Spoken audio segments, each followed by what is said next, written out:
the latest single, Midnight Messiah, also Mike Hmm. Portnoy's first lyrical contribution since 2009. What was it like Hmm. having his writing influence back in the mix again?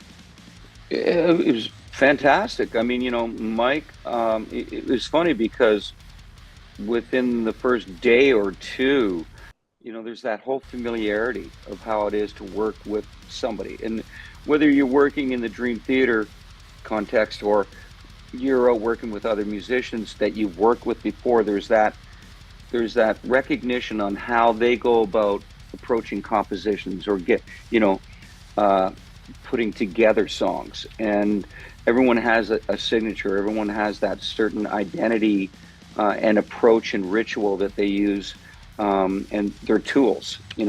And so having him back in, it was like, oh yeah, I remember all this. And yeah, his involvement was fantastic, and it definitely did help steer and create what the album sounds like and the songs what they are. So his involvement was extremely full on and heavy, and that's the only way it could be right. Is to it's you have to be there 100%. Otherwise, it just wouldn't be who and what we are. So yeah, it was fantastic having him back in, and it was very. Not only was it familiar, but it was very effortless and just felt really natural. And it was just like, okay, let's just continue off from where we left, which was even hard to believe, though 13, 14 years ago. It just felt very, very instinctual and natural that we fell into what we do best, get in the studio and let's create something new. And Yeah. when you first initially announced that Mike had returned, it was kind of out of nowhere. And Mhm. when was the decision? When did it come down to the fact that, okay, you know what, Portnoy's back, Mangini, we're gonna let him go. What was the process there? Like, when did that sort of just come about? Well, I think that there were several um, existential things that were going on, as far as you could see Mike Portnoy doing John Petrucci's solo album. You could see him doing the solo tour. You could see him doing the latest Liquid Tension album. So there was, all these things that were slowly but surely opening the door to, is that a possibility? Is that something we should consider? Is it inevitable that the band should be considering the classic lineup reunion? And things just start to become a little more obvious as time, continues and things unfold naturally in that direction.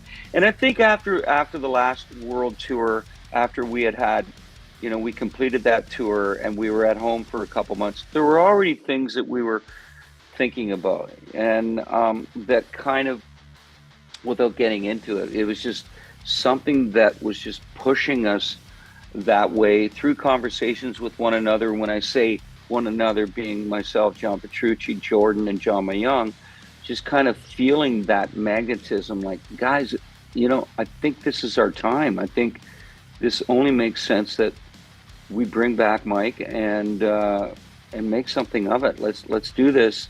Time, like, life's short.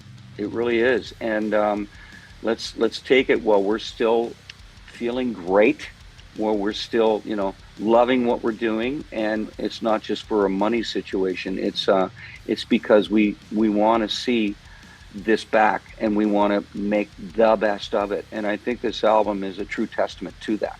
So yeah, it made sense. How did Mike Mangini take the news when you broke it to him? Well, he was quite very professional about it. Very admirable of him to have been. He took it in style, in class. I mean, obviously, I think it would have been upsetting.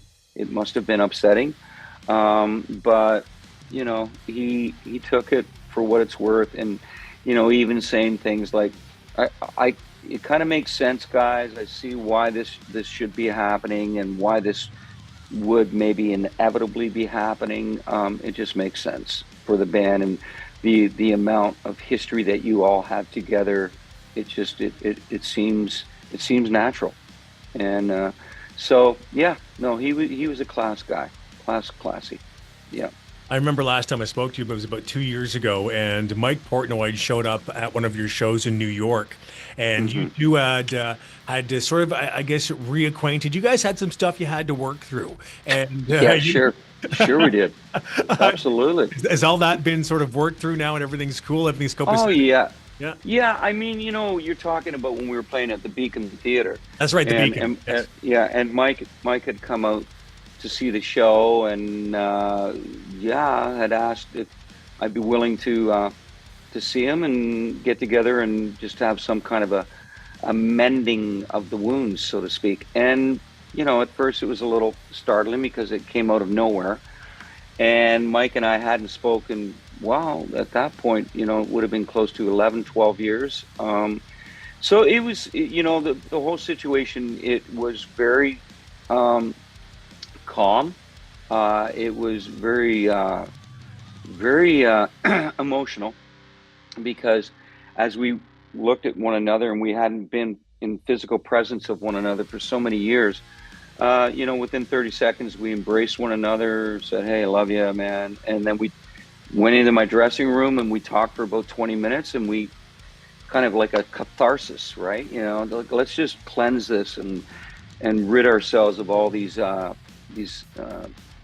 demons, so to speak, or monkeys on our back, and let's move on and let's stop the bullshit and the soap opera and all this crap that we're saying about one another. Let's just let's just put that garbage behind us and move forward and realize what we created together is something we can be extremely proud of. And that's basically what happened. And that's another one of those situations. When that happened, that's another piece to the puzzle of like, okay, well, it's really starting to come together, eh? We're finishing the puzzle of, oh, and look what it is. It's a classic lineup. So one thing kind of leads to another, right? And yeah, it was just opening another door of that possibility.